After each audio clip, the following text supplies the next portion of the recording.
Assalamualaikum warahmatullahi wabarakatuh.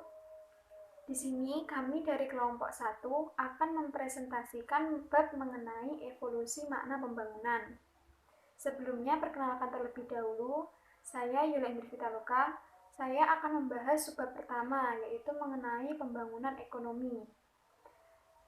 Nah, pembangunan ekonomi itu apa sih? Pembangunan ekonomi dapat diartikan sebagai suatu proses yang menyebabkan pendapatan per kapita suatu masyarakat dalam suatu negara mengalami kenaikan, yang mana kenaikan pendapatan per kapita tersebut berlangsung dalam jangka waktu yang panjang. Di dalam pembangunan ekonomi, kenaikan pendapatan masyarakat diikuti pula oleh perubahan dalam struktur sosial dan juga sikap masyarakat. Selain kenaikan pendapatan, tujuan dari pembangunan ekonomi yaitu untuk memperbaiki kondisi di luar aspek ekonomi. Contohnya yaitu seperti perbaikan lembaga pemerintah, perbaikan sikap, dan juga usaha untuk memperkecil jurang pemisah antara yang kaya dan juga yang miskin.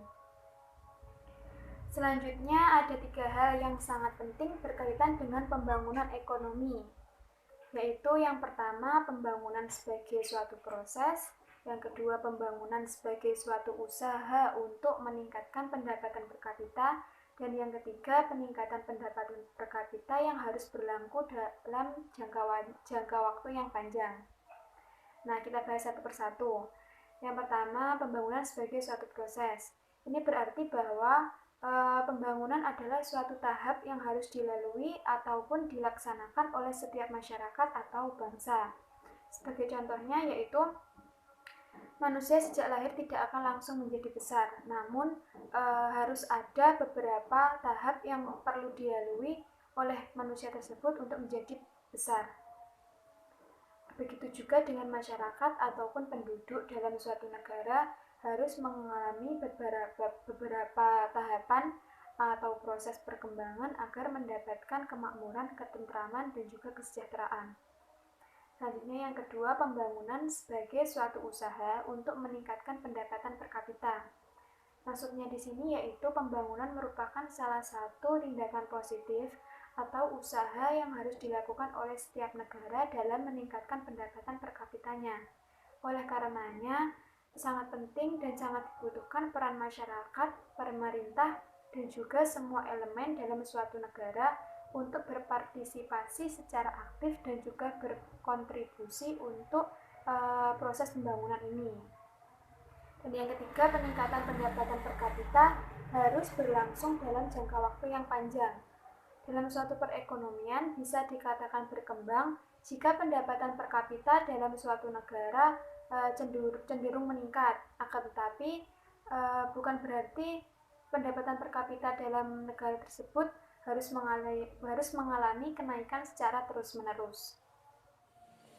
Hai teman-teman, saya Syahna Finilalia, NIM 12402193061 dari kelompok 1. Di sini saya akan menjelaskan materi mengenai paradigma tradisional, bahwa pembangunan ekonomi pada tahun 1960-an mengalami pergeseran. Nah, makna dari pandangan tradisional atau paradigma tradisional kini berubah ke pandangan baru atau paradigma baru. Konsep pembangunan yang pada awalnya adalah identik dengan pertumbuhan atau yang disebut dengan development with growth berubah menjadi pembangunan tidak lagi identik dengan pertumbuhan. Tetapi pembangunan harus diikuti dengan suatu perubahan atau yang disebut dengan development with change.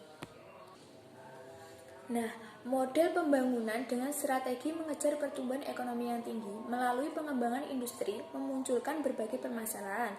Permasalahan yang umum adalah rusaknya lingkungan yang ditandai dengan kondisi hutan seperti saat ini. Kondisi ini sebagai akibat dari pembangunan industri yang tidak tertata dengan baik. Kerusakan dan pencemaran lingkungan seringkali tidak diperhitungkan oleh negara. Akibatnya, biaya sosial yang harus ditanggung masyarakat terlalu tinggi dan pada akhirnya masyarakat miskinlah yang menjadi korban. Masyarakat miskin dengan segala keterbatasannya membuat mereka semakin sulit untuk memperbaiki kualitas hidupnya. Belum lagi perubahan kawasan pertanian menjadi kawasan industri. Di sini mendorong masyarakat untuk beralih profesi dari petani atau buruh tani menjadi buruh pabrik atau sebaliknya malah ia tidak bekerja sama sekali sehingga menimbulkan masalah pengangguran. Model pembangunan industri yang lebih banyak bersifat kapital insentif daripada labor insentif semakin memperparah kondisi pengangguran yang semakin bertambah. Kondisi seperti itulah yang menyebabkan negara yang sedang berkembang semakin sulit tentunya untuk maju. Di sisi lain, laju pertumbuhan ekonomi yang tinggi ternyata juga diikuti oleh ketimpangan distribusi pendapatan yang tidak merata. Oleh karena itu, kegagalan pembangunan di berbagai negara yang sedang berkembang menunjukkan salah satu bukti kegagalan strategi pembangunan yang selama ini telah diyakini kebenarannya. Di sini saya akan menambahkan sedikit terkait dengan paradigma baru. Pengembangan ekonomi diwujudkan dalam upaya meniadakan setidaknya mengurangi kemiskinan, pengangguran, dan ketimpangan. Menurut Hendra Esmara dan Meyer dalam Mudrajat K 2006, bahwa pertumbuhan ekonomi merupakan syarat mutlak diperlukan tetapi tidak mencukupi bagi pembangunan. Pertumbuhan ekonomi hanya mencatat peningkatan produksi barang dan jasa secara nasional, sedangkan pembangunan berdimensi lebih luas dari sekedar pertumbuhan ekonomi. Kemudian, menurut Meyer, pembangunan tidak lagi pada GNP sebagai sasaran pembangunan, namun lebih memusatkan pada proses pembangunan itu sendiri. Pembangunan ekonomi tidak cukup dengan peningkatan pendapatan per kapita dalam jangka panjang saja, tetapi yang lebih penting yaitu jumlah penduduk miskin tidak mengalami peningkatan dan distribusi pada pendapatan tidak semakin timpang.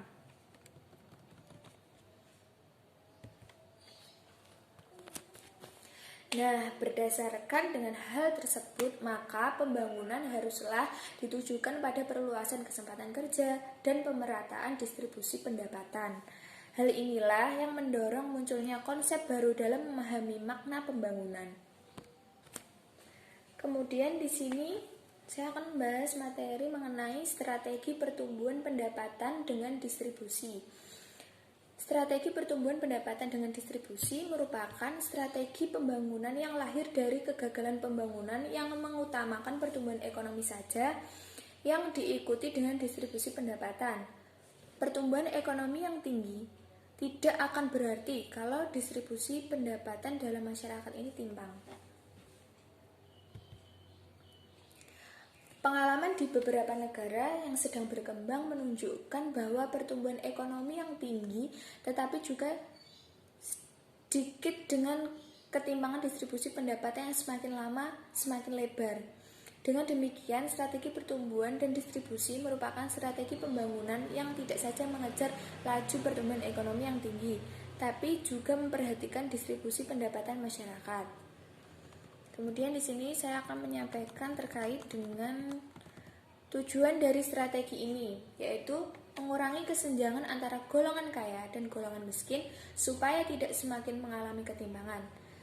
Dan implementasi dari strategi ini berupa kebijakan antara lain yang pertama, menciptakan lapangan kerja, kemudian perhatian terhadap UMKM atau usaha mikro kecil dan menengah. Yang ketiga yaitu investasi pada SDM atau sumber daya manusia. Dan yang keempat, perhatian terhadap rakyat miskin. Nah, kebijakan pemerintah ini diarahkan pada kebijakan yang berorientasi pada masyarakat banyak. Oleh karena itu, strategi ini dinamakan juga strategi pembangunan yang bersifat populis atau populisme. Terima kasih. Strategi kebutuhan pokok. Strategi kebutuhan pokok adalah strategi pembangunan yang didasarkan pada pemenuhan kebutuhan pokok masyarakat. Secara umum, kebutuhan pokok terbagi menjadi 3, yaitu sandang, pangan, papan. Tetapi, konsep pemenuhan kebutuhan di setiap negara itu berbeda-beda. Semakin maju suatu negara tersebut, maka semakin kompleks juga kebutuhan pokoknya. Kemudian strategi pembangunan mandiri. Strategi pembangunan mandiri adalah strategi pembangunan tanpa bergantung pada negara lain, baik secara ekonomi ataupun segala hal. Strategi pembangunan mandiri ini adalah antitesis atau kebalikan dari strategi pembangunan dependensia. Strategi dependensia ini adalah strategi yang berorientasi pada negara donatur atau negara maju untuk membiayai modal pembangunan negara tersebut. Nah, strategi dependensia ini sangatlah buruk dampaknya bagi negara miskin dan berkembang, namun sangat bagus untuk negara maju sebagai donatur itu, karena negara miskin tersebut akan sangat bergantung pada negara donatur. Assalamualaikum warahmatullahi wabarakatuh. Perkenalkan, nama saya Ahmad Dini Farozi. Saya dari kelompok 1. Di sini saya akan menyampaikan materi tentang strategi pembangunan etnik. Strategi pembangunan etnik itu sendiri dilatar belakangi oleh konflik-konflik yang terjadi di wilayah-wilayah yang mempunyai beragam etnis atau multi etnis, seperti di wilayah Asia Selatan dan Afrika. Adapun konflik-konflik yang terjadi, yaitu yang pertama adalah konflik kepemilikan tanah, dan yang kedua adalah konflik penguasaan sumber daya alam, yang ketiga adalah konflik ketimpangan sosial, dan yang terakhir adalah konflik penguasaan politik dan ekonomi. Adapun negara-negara yang sudah menerapkan kebijakan-kebijakan tersebut, contohnya adalah negara Malaysia. Negara Malaysia sudah menerapkan kebijakan ini agar pembangunan yang dilaksanakan dapat dirasakan oleh berbagai macam etnis yang bertempat tinggal di sana, seperti etnis Cina, India, maupun etnis pribumi Malaysia itu sendiri. Terdapat 2 indikator utama yang memengaruhi berhasil atau tidaknya suatu pembangunan, yaitu laju pertumbuhan ekonomi, yang kedua adalah gross national product, dan yang ketiga adalah gross domestic product. Yang pertama adalah laju ekonomi. Laju ekonomi atau laju pertumbuhan ekonomi ini sangat penting bagi suatu negara. Apabila laju pertumbuhan ekonomi ini berjalan dengan baik, maka pembangunan yang dilaksanakan akan berjalan secara maksimal. Yang ketiga adalah GDP atau gross domestic product dengan purchasing power parity. Kelemahan yang melekat pada sistem PDB selama ini adalah tidak mampunya mengakomodasikan indikator non ekonomi termasuk lingkungan sebagai determinan penting bagi tingkat kesejahteraan. Ketika angka PDB tidak bisa berbicara mengenai tingkat kesejahteraan real, maka UNDP atau United Nations Development Program mengambil inisiatif untuk menghitung variabel PP atau purchasing power parity ini sebagai dasar penentu kemampuan daya beli seseorang. Indikator yang kedua adalah indikator sosial yang meliputi HDI atau Human Development Index. Human Development Index ini diukur berdasarkan 3 tujuan atau produk pembangunan, yaitu yang pertama adalah usia panjang yang diukur dengan tingkat harapan hidup, yang kedua adalah pengetahuan diukur dengan rata-rata jumlah orang dewasa yang dapat membaca, dan rata-rata tingkat sekolah. Yang ketiga adalah penghasilan yang diukur dengan pendapatan real yang telah disesuaikan menurut daya beli atau mata uang masing-masing negara. Faktor kedua adalah Physical Quality Life Index atau PQLI. PQLI ini merupakan indeks gabungan dari 3 faktor atau indikator utama, yaitu angka harapan hidup pada usia 1 tahun, yang kedua adalah angka kematian, yang ketiga adalah tingkat buta huruf. Yang terakhir adalah paradigma pembangunan. Dalam studi pembangunan, paradigma pembangunan dikaji berdasarkan tolak ukur tertentu. Kategori yang dibuat bisa bervariasi. Dalam hal ini, kategori paradigma pembangunan berbasis ekonomi, equilibrium, dan konflik. Pembangunan kata paradigma itu sendiri bisa diartikan sebagai cara pandang terhadap suatu masalah eh, yang di dalamnya terdapat beberapa asumsi-asumsi dan metode-metode tertentu. Dalam hal ini, paradigma pembangunan merupakan cara pandang terhadap suatu masalah pembangunan eh, baik secara proses maupun secara metode untuk meningkatkan kualitas hidup manusia dan kesejahteraan rakyat. Paradigma pembangunan sendiri telah mengalami perkembangan yang diawali dengan paradigma pertumbuhan, yang kedua adalah pergeseran dari paradigma pertumbuhan ke paradigma kesejahteraan, dan yang terakhir adalah eh, paradigma pembangunan yang berpusat kepada manusia.